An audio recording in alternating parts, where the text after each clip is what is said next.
Engkau berikan kepada kami, kepadaku, untuk bisa bersama-sama boleh belajar dari firman-Mu, bahwa Engkau adalah Allah yang benar, Engkau Allah yang menyatakan segala sesuatu yang tersembunyi. Roh Kudus, tolong kami boleh mengerti firman-Mu dan kami boleh hidup di dalam firman-Mu, di dalam nama Tuhan Yesus Kristus. Amin. Saudara, kita belajar dari apa yang Tuhan sudah ajarkan kepada orang-orang yang terdahulu yang tercatat di dalam Alkitab. Bagaimana mereka menjadi satu contoh bagi kita semua untuk pada zaman sekarang ini boleh belajar, boleh mengambil satu nilai dari apa yang sudah mereka lakukan di zaman-zaman dahulu. Kita akan belajar dari kisah orang Israel, mereka yang keluar dari tanah Mesir, yang kurang lebih mereka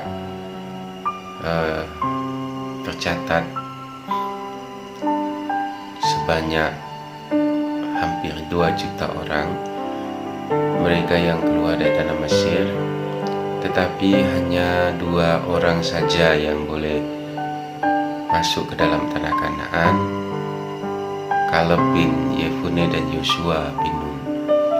Nah, saudara yang dikasihi oleh Tuhan Yesus, bagaimana itu bisa kita ambil nilai-nilainya, pelajarannya, bahwa di dalam Ibrani 3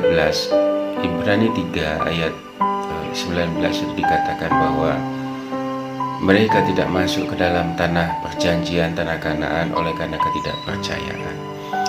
Saudara, kita harus belajar bahwa segala perkara yang Tuhan ajarkan kepada anak-anak manusia itu adalah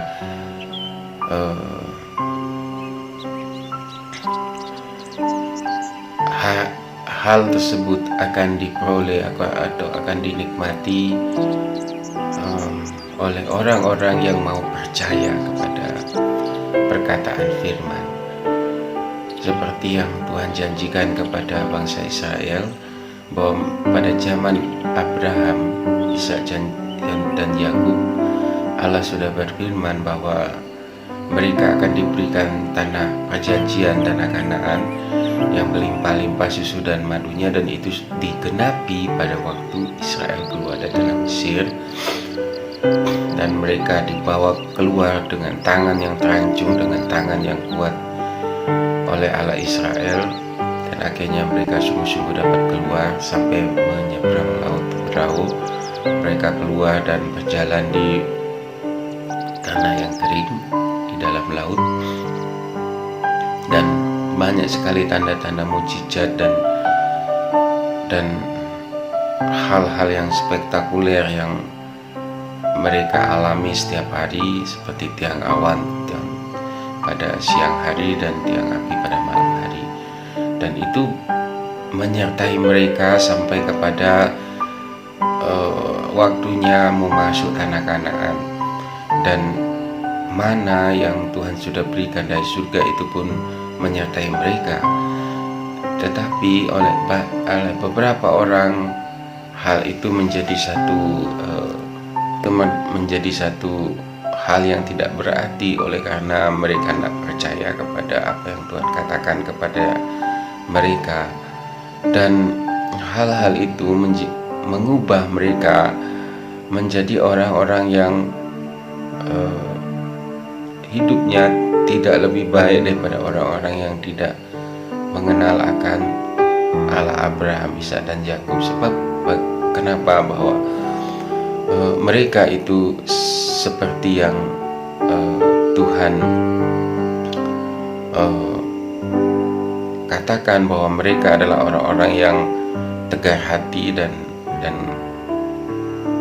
berkepala batu, sebab mereka sudah mengenal mengenal, mereka sudah mengalami, bahkan mereka sudah menikmati bagaimana Allah menolong mereka, Allah membimbing mereka di padang gurun selama 40 tahun dengan tanda-tanda yang ajaib yang mereka alami, yang mereka lihat, mereka nikmati di padang gurun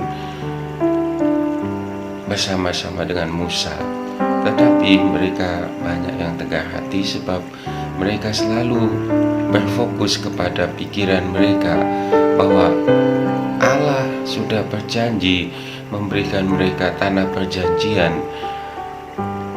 Allah harus menggenapi. Jadi mereka berpikir bahwa mereka harus memperoleh apa yang Tuhan janjikan sesuai dengan apa yang ada pada pemikiran mereka. Nah, padahal Tuhan sudah mengatakan, Tuhan sudah berfirman bahwa pikiranmu bukan pikiranku dan jalanmu bukan jalanku. Nah, seringkali mereka mengartikan, menerjemahkan apa yang Tuhan sudah janjikan itu bagi mereka. Mereka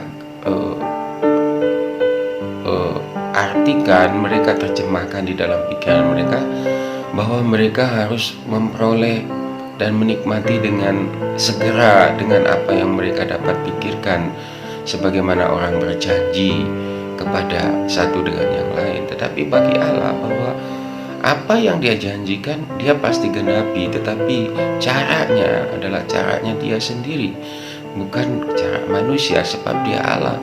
Tidak mungkin Allah itu diatur oleh seorang manusia, sebab sebab manusia itu adalah seorang ciptaan atau ciptaan yang dibentuk, yang Tuhan kehendaki suatu ketika ciptaan-ciptaannya ini adalah ciptaan-ciptaan yang berkualitas, yang menggambarkan akan keberadaan penciptanya.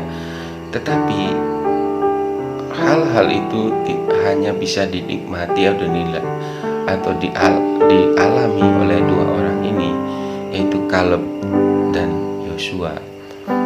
Dalam perjalanannya dia mengiring Tuhan hari lepas hari, dia taat, dia percaya akan janji Tuhan walaupun dia belum lihat, dan dengan pencobaan, dengan ujian yang berganti-ganti dengan tidak selesai-selesai. Bahkan saat mereka masuk pun dalam tanah Kanaan, mereka juga masih diuji dengan berbagai macam hal. Bagaimana bisa mereka percaya bahwa Allah yang berjanji itu Allah yang menepati, bahwa Allah yang berjanji itu Allah yang sanggup mengadakan, Allah yang sanggup menepati janjinya dengan kuasanya. Nah, itu yang dialami oleh Yosua dan Kaleb. Dan kedua orang ini memperoleh satu ujian, memperoleh satu tingkat kedudukan, memperoleh satu posisi di hati Allah, bahwa mereka adalah orang-orang yang setia, orang-orang yang percaya akan apa yang Dia katakan.